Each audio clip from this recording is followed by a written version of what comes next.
So finally, na-try na din namin itong trending na Only Korean Buffet ni Ryan Bang na Dookie.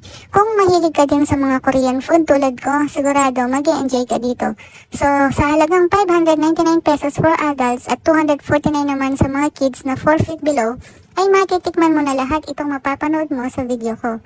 Take note lang pala na may time limit ang buffet nila na 90 minutes and may leftover charge din sila na 200 pesos. And yung pinaka-highlight talaga nila dito ay yung hot pot at saka yung fried rice. So if ever hindi kayo marunong mag-mix and match ng mga sauces nila, pwedeng-pwedeng yung mga staff naman nila dito yung magluluto para sa inyo. Tsaka may pa-seminar naman yung mga staff dito bago kayo mag-start kung paano i-adjust yung stove, kung anong mga utensils ang mga gagamitin, etc. etc.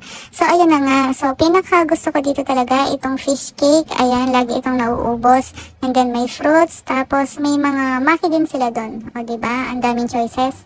Round 1. So ayan, hindi halatang favorite ko yung odeng at yung chicken. Ayan, iba-ibang flavor. And yung sa hot pot, ang daming beef, parang magsasamgyupsal lang. Tapos may chapchay at pritong kamote. Tapos ito yung sabaw. Kanina pa yan, ewan ko bakit hindi siya kumukulo. Ayan, kumuha na rin pala ako ng mga fruits and nag-round 2 ako ng odeng. Yung chapchay, hindi ko siya gaanong gusto. And yung chicken nila, masarap din. Try nyo lahat ng flavors. At yung pinaka-gusto talaga namin dito is yung hot pot nila. The best talaga mga kasinggel. Kaya ano pang hinihintay nyo? Takbo na sa pinakamalapit na Dookie sa inyong lugar.